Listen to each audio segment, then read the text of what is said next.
And Grandma, you'll come in. I'll go get you when we're done. Yeah, okay. Yeah, okay. Okay. Thanks. So go ahead and have a seat right here, Chris. Sit on this? Yep, I know.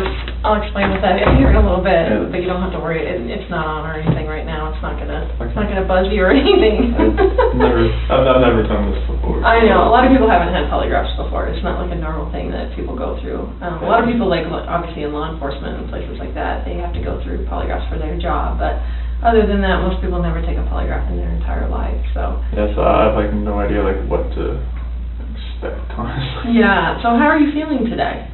I'm sick to my stomach, honestly. The first day I thought, okay, she was just somewhere. Sure. And after yesterday, all the activity at my house, I didn't know, it went to the other extreme. I've just been sick to my stomach that either somebody has her or she's in trouble and the kids are not safe either. Right. Well, and I think that's totally awesome that you're here today. I mean, I commend you. We do this in all of our missing person cases, so don't think that we're just singling you out like, oh my gosh, they want me to take a polygraph. Anytime, someone was the last person to see people or, it's a missing person case, we start from the inside and we work out. I mean, that's pretty much what we do. So. When we see Chris on Wednesday morning, he's still dressed in the same clothing he wore the previous day. It's actually a shirt that Shanann got him while she was in North Carolina. It's the same shirt and shorts that he wore during the sermon on the porch. It's likely he didn't sleep terribly well and didn't do much texting or talking to his mistress on Tuesday night. An irony, since all of this drama had actually been done to make him more accessible to her and her to him. Well, now she's more inaccessible than ever. He's more inaccessible than ever. But like his affair with Kessinger and the murders themselves, what's allowing himself to get hooked up to the polygraph was yet another naive, ill-considered decision after a series of terrible choices. How did he think he could pass the lie detector? Well, probably because he thought he'd successfully lied to a host of people. But in reality, and the reality of this moment, him believing he could pass, given what he'd just done, was the epitome of magical thinking. I got nightmares in my head, I fear thoughts build up until I can't feel. My mind fills up into a creature, and it haunts me somewhere much deeper. I got nightmares in my head, I fear. Yes, I have no idea what to expect, honestly. Yeah, so how are you feeling today? That was a nice change of subject by CBI agent Tammy Lee, because if she told him exactly what to expect, how long he would be here, he would actually be here for more than 10, 11 hours still, then would he really have signed his name to be polygraphed? If he could have done this all over again, who thinks that he would have done it? The polygraph, the interrogation, I mean. Okay. So I am, my name is Tammy. If you can call me Tammy, I'm an agent with the Colorado Bureau of Investigation. So it's a CBI. It's kind of like the FBI, but for Colorado. Okay. So what our role is, just so you know, is anytime a law enforcement agency or a district attorney's office or the governor needs assistance with a case, they can call the CBI to come out and assist them. Okay. So obviously in this type of case, they're calling in all the resources that they can, which includes me, who works out of the Denver office, and I also do polygraphs. So they asked me if I would be willing to come here and chat with you and hopefully get you cleared up and on your way, because it sounds like that's what you're here for, and that's awesome, because that's mostly what people want to do is dude, you're the wrong person. I just want to show you I had nothing to do with this, and then you guys can get on your way and do your investigation somewhere else. So, because that helps us, because then we don't have to keep focusing on Chris. Does that make sense to you? Yeah. Okay. This polygraph today is going to be recorded. Okay. Obviously, it would be dumb if I didn't, because what if at the end I said you said whatever and you really didn't say it? Obviously, they could go back and look at the recording. There's a camera right there. And there's also a backup digital recording that I'm doing. Okay. Obviously, Chris, you're not under arrest. I have no plans on arresting you. At any point today, if you decide you want to leave, the door is right there. It locks us in here. Oh, okay. Yeah, I saw that last night. So there's a key in there now, so you can, if you just turn the key, it lets you out, okay? And at any point today, even after all these components are attached to you, if you decide at that point, you know what, I don't want to take this polygraph, I don't want to be here, this is BS, whatever, that is completely fine. Just please allow me to unattach my components before you drag my $6,000 instrument on the floor and run out of here. And it's kind of a little maze back here, so I will show you the way out at any point if you decide, you know what, I don't want to take this polygraph, I don't want to be here, I don't want to do this. That is completely fine. And then at the end of all of that prepping, Tammy Lee says to him, you know, if you did do this and you still take the polygraph, that would be really stupid. Yeah. And obviously, I mean, I hope that, you know, if you did have something to do with their disappearance, it would be really stupid for you to come in and take a polygraph today. Exactly. Right? Like, it would be really dumb. Like, you should not be here right now sitting in this chair if you had anything to do with Shanann and the little girl's disappearance. Okay? She's right. He shouldn't be sitting there. And you notice how he sort of goes non-verbal. He goes, and then he shakes his head and said, Another interesting moment is where Tammy asks Watts to demo lie. Like, let's see what it's like when you do lie. I'm going to ask you to lie. Let's see how it registers. Let's watch that for a moment. But I want you to lie when I ask you if you wrote the number 3. Because you really did write the number 3, but I want you to say no, that you did not. I want you to lie to me, okay? So let's practice that. Regarding that number you wrote on a piece of paper, did you write the number 1? No. Did you write the number 2? No. Good. Did you write the number 3? Yes. No, I didn't. No. You're lying to that one. Okay, I didn't write. That's okay. And so here there's a little bit of humor that she says, you're a terrible liar. And obviously he's trying to seem as terrible as he can in the sort of the fake part of the test, right?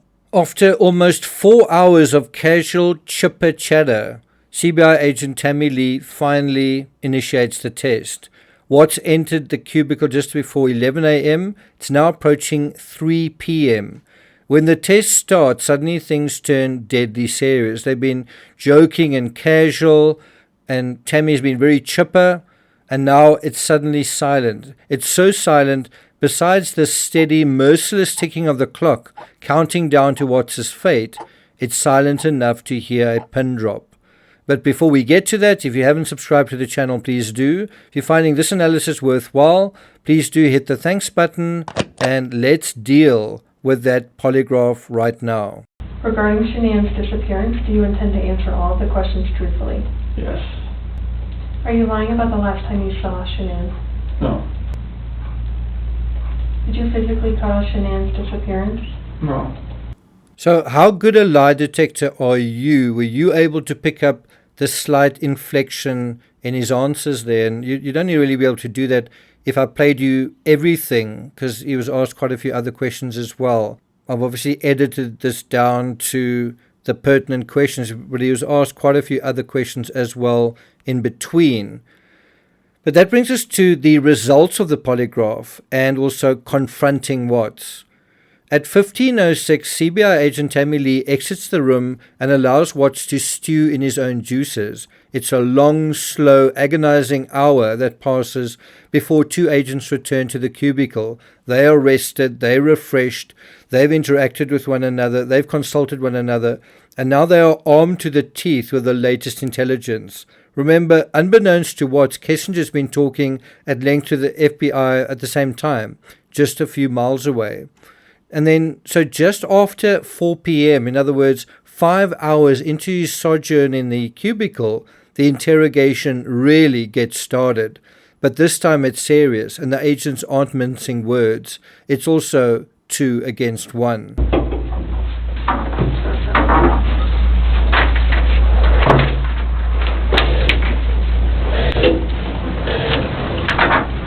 So I brought Graham in here because we want to talk to you about the results, okay? Okay.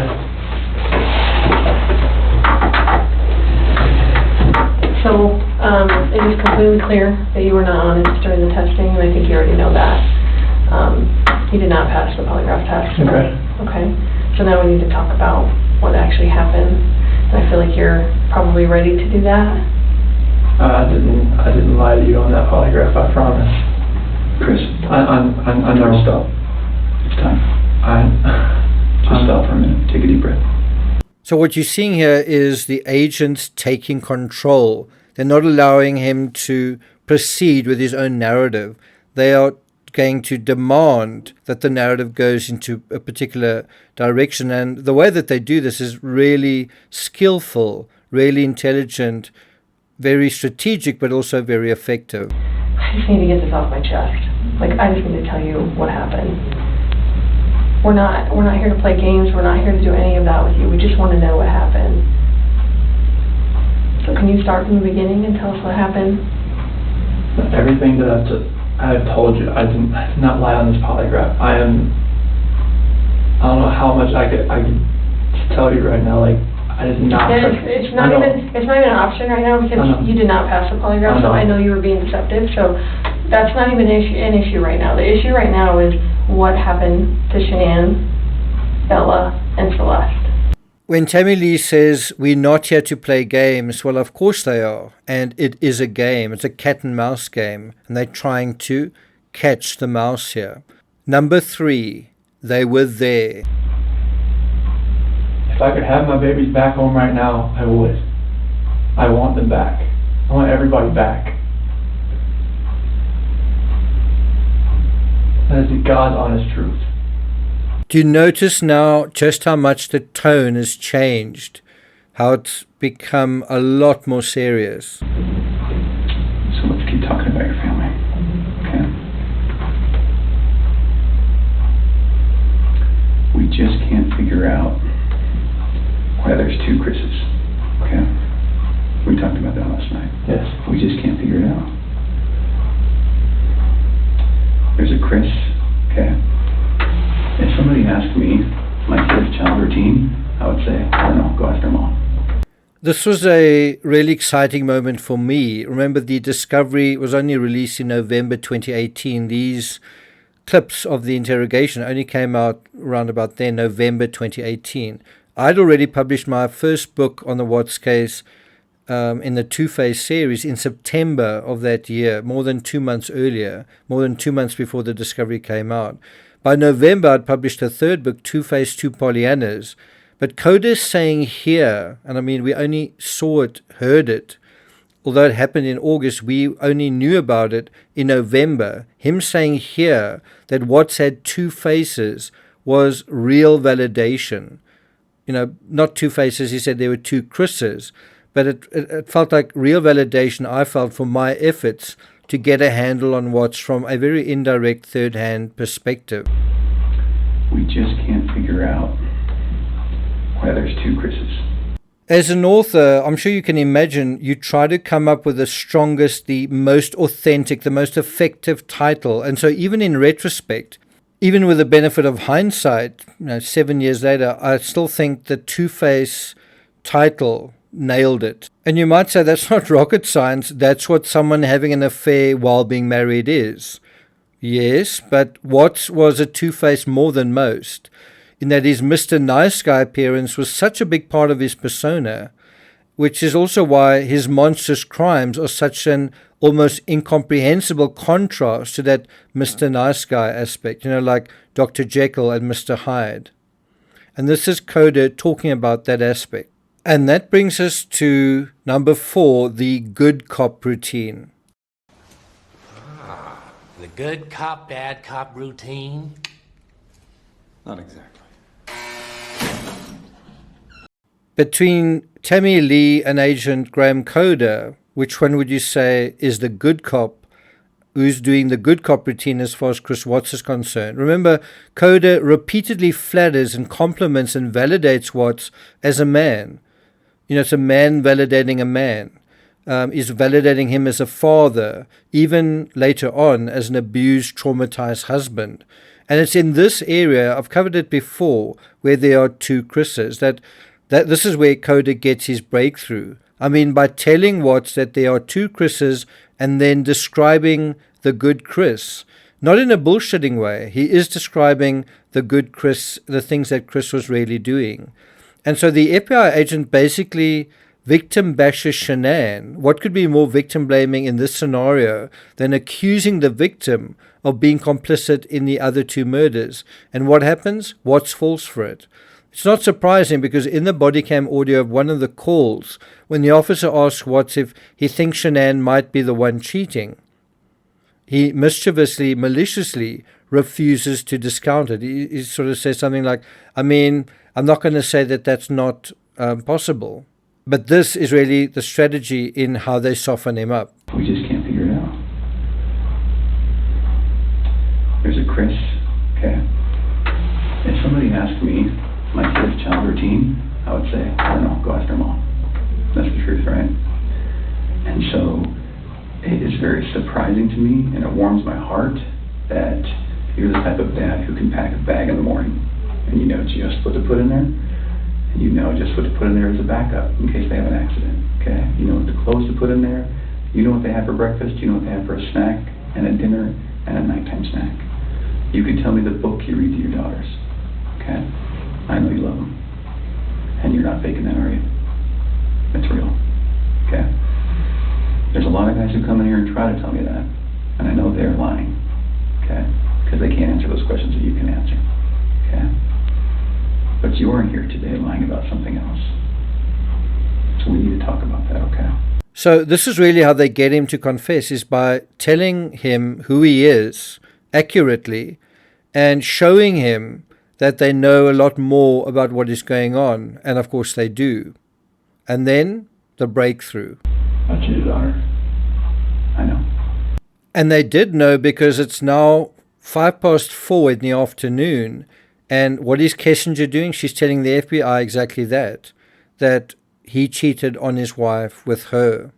She's confirmed this with them, so they are absolutely clear that this is what's been going on. And Coda was free to get this information while Tammy had Watts stuck in that very long polygraph. Does that make sense? But there's also a much deeper psychology going on here. In this exchange, Coda plays the good cop, and he seems to appreciate that Watts needs a father figure. I mean, of course, his father figure is right there. Watts has picked him up that morning. Not only that, Watts seems to need and want the approval of a male authority figure. And so Coda seems to play up to that. I want you to take a deep breath right now.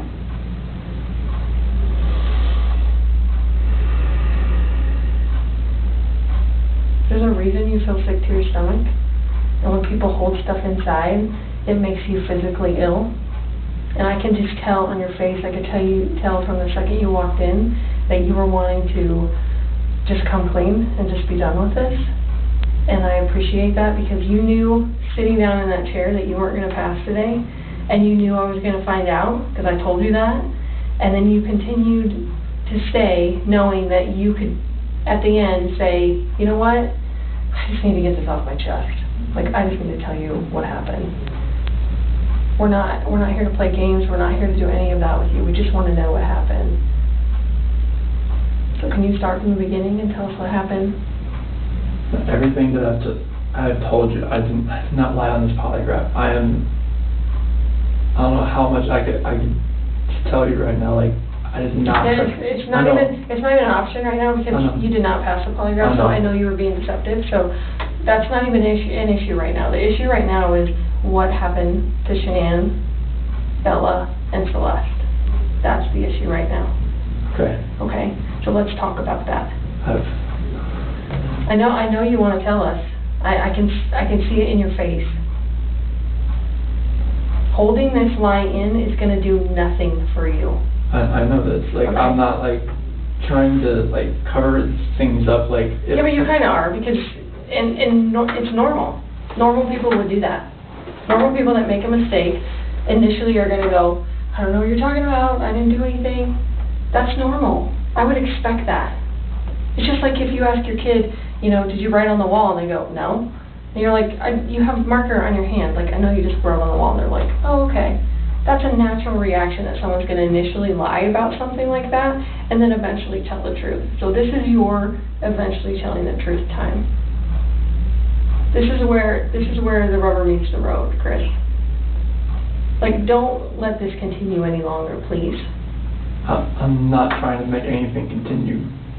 Like, I want them back home, like. But you know they're not coming back home. You know that, I don't know in the back of my head. I hope they come back home. but you know they're not. I hope they come back home. Mm-hmm. And I don't know they're not coming back home. Chris, Tammy, and I are confused, okay? And here's what we're confused about. I told you that we've done some work overnight. Yeah. I told you that we've got a lot of leads, okay? That wasn't a lie. I know. We know a lot more than you think we do, okay? And here's where we're confused. You're this great guy, and I'm not just telling you that, okay? I'm telling you that because everyone tells us that, okay? We can't find anyone to say anything bad about you. Chris is a great guy. He's a good father. He's a good man. We're confused as to why you're not taking care of your beautiful children. I'm not taking care of them right now. Right now. Where are they? And Tammy would later accuse him correctly of saying, you know, you haven't shed one tear regarding where they are, what's going on. And that's when he kind of pretends to sniffle. We'll deal with that in the next episode. But what you see here is, next to the flattery, they also lay down the law, saying, truthfully, we know a lot more than you think. So if Watts was worried that this was a thinly veiled reference to Kissinger, he'd be right, because it was. And was it meant to rattle him? It was. And did it rattle him? He did. And so the critical part is that when he confesses, he's already confessed to the affair, but when he confesses to something more, to something worse, well, that is to his father. And this is the ace in the hole. This was a really incredible move made by the agents, allowing Watts to confess to his father. Because he didn't confess to them. He confessed this to his dad. And that's number 5, confesses to his dad. At about 16:36, almost 20 to 5 in the afternoon, approaching 6 hours of mind-numbing questioning, Watts finally wakes up and realizes he needs support. I just need to talk to him. Okay. All right. I know you'll do the right thing. I do. I don't know how long it's going to take. I think that you need to think a little bit more about that. Okay? And you need to realize that your dad is not going to stop loving you no matter what you tell him. You are his child, and he will not stop loving you. Never. Ever. And this is not the last chapter in anyone's story. At all. Okay?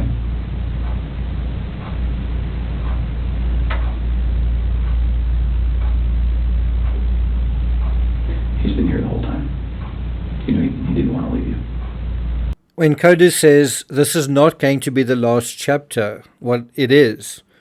But the next moment is critical. At this point, Watts could clam up, he could wake up, he could get some counsel, guidance, advice from his father, on the right way to handle what's going on. Especially if his father's been researching what to do, perhaps getting legal advice, perhaps looking on his phone. What do you think? Has he? Has his father been thinking critically? What the agents cleverly do at this point is allow Watts to speak to his dad, but on condition that he talks to his dad about what really happened. So when they leave the room, which is a big gamble because anything could happen, but they exert a form of remote control. When they leave the room, they tell Ronnie the same thing they've told Watts, which is that his son wants to tell him what really happened. And then incredibly, thus programmed, thus almost hypnotized, that's exactly what both men do when left alone. At 16:43, Ronnie enters the cubicle. He is about to play a leading role and a starring role in his son's downfall, certainly from a legal perspective. Let's watch that moment now. Hey, Chris, we're going to let you have however much time you need, okay? Okay. You gonna leave us in there or no? Yes. Okay.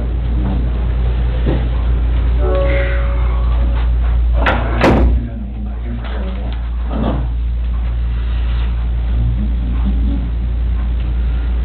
Tell what's going on with the thing, or? It's Polygraph. Failed it. Failed it. Yeah, because there's Too much emotions. So I mean, they're not gonna let me go.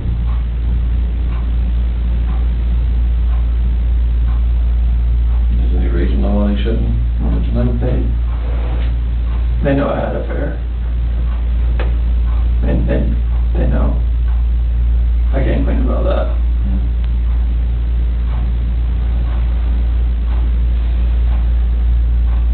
They know you had an affair. Mm-hmm. Anything else you want to tell me? What's going on, or what happened, or anything? Or you know anything about? When we had that conversation that morning, it was, it was emotional. It was told her about separation and everything like that. Mm-hmm.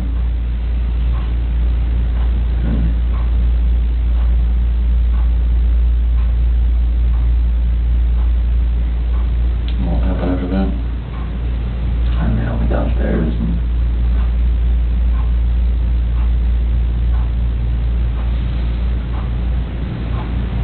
I don't want to protect her. What? I don't want to protect her. You don't want to protect her? Did you catch that? At this point, at 16:44 and 56 seconds, Watts finally goes there with his father, and he starts off by saying, I don't want to protect her anymore. And now he's going to implicate Shanann in the murder of the kids. The other thing that I think is interesting to look out for is when he says to his father, they know about the affair. Does his father seem surprised? So that's an interesting question as well, is when did he tell his father about the affair? Because didn't his father seem to know about it? I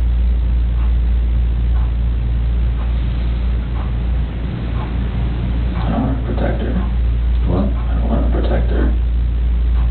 You don't want to protect her? I don't know what else to say. What happened? Huh? She hurt him? Yeah. And then I freaked out. What now? I freaked out and I hurt her. You hurt her? Did they leave after that for a long time? So she started hurting the kids. They were.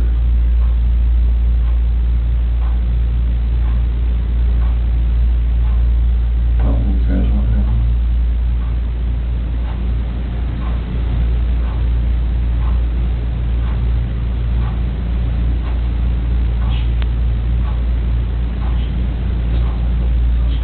What?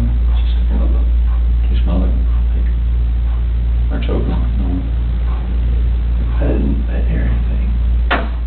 When I was downstairs, What you're seeing is Chris Watts actually lying to the person that he loves the most, his own father. See, it's a two-face in action. Initially, Ronnie isn't getting it, so Watts whispering tries to be more explicit. And I'm not sure if you caught it, he says she smothered them, and then when his father repeats it, it's a little bit more audible. What? She smelled it. Or choking. No. I didn't hear anything. When I was downstairs, I came back up and they were gone.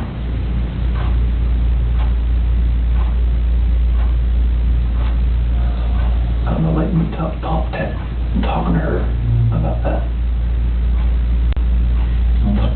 Talking to her about separation and everything, about, And she lost it. I don't know, like, what else to say, like, I freaked out. I didn't say anything about that. Those are my kids.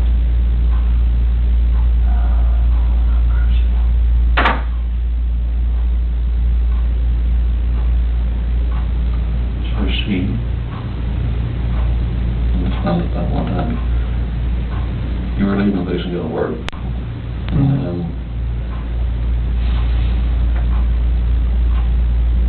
She freaked out over the separation and everything. Like, she laid back down, but that's when I went downstairs, but I heard like a little commotion upstairs, but I didn't think anything of it. And then you went back upstairs and she was, Never, I could see, like, she was on top of the sheet. what, choking her or? Did she kill her?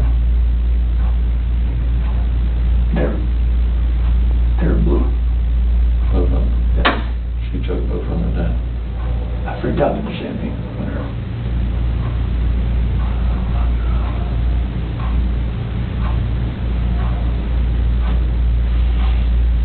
I don't want to say it though. No,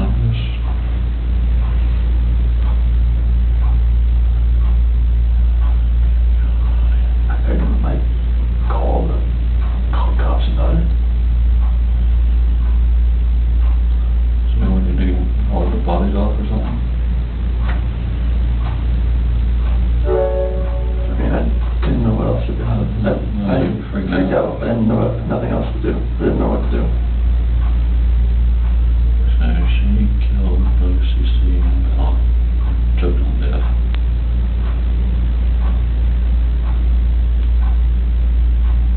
You lost it and choke her or? That's just rage. I hadn't.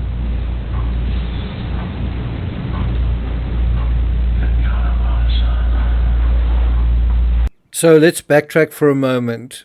Watt says she smothered them. His father repeats that. Smothered is a very descriptive word. It's not strangled or throttled or choked.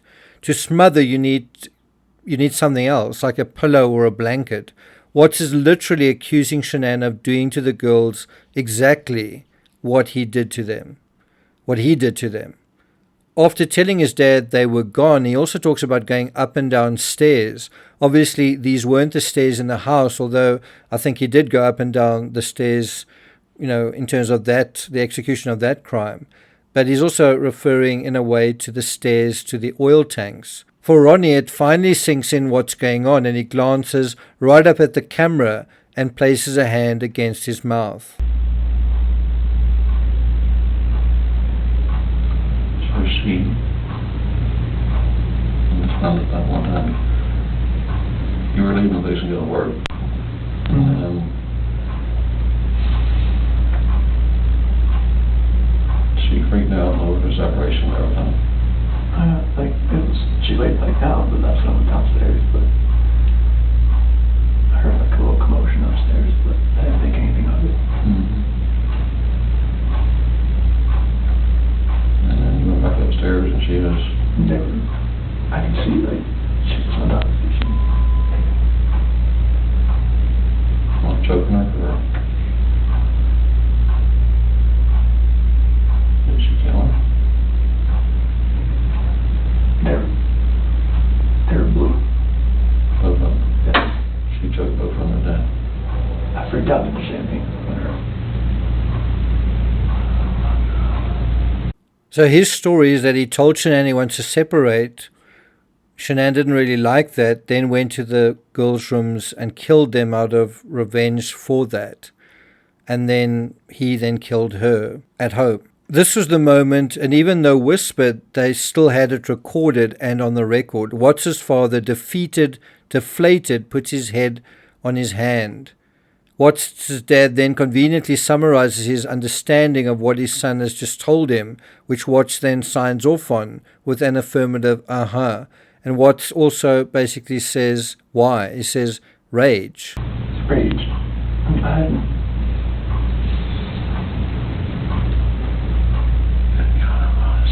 In her heart, I know she knew about the affair. She just was waiting for me to say something and for me to deny it again. I think she just lost it. That's when she went off and told her about it. That's when the crying happened. When Watts says, in my heart I know she knew about the affair, she just wanted me to admit it, I think he's right, don't you? Shanann did know, and as long as he didn't admit it, it wasn't true. Again, magical thinking. It's worth bearing in mind that since the agents left Watts alone with his dad, around 20 whole minutes have ticked by. 20 minutes during which they've stood listening and watching, ready to step in at any moment. And so when Ronnie says the word lawyer at 16:54:09, well, they are both back in the room, lickety-split, literally within about 10 seconds. Let's watch that moment now.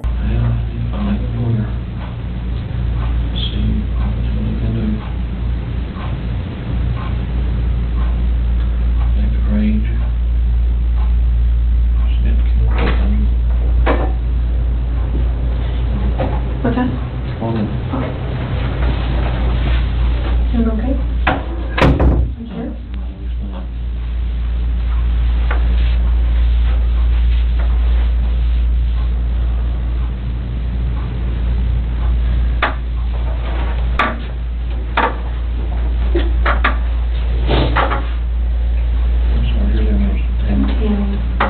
when Tammy enters, she actually kind of makes a big show of showing physical support to Chris Watts, which she probably really doesn't want to do.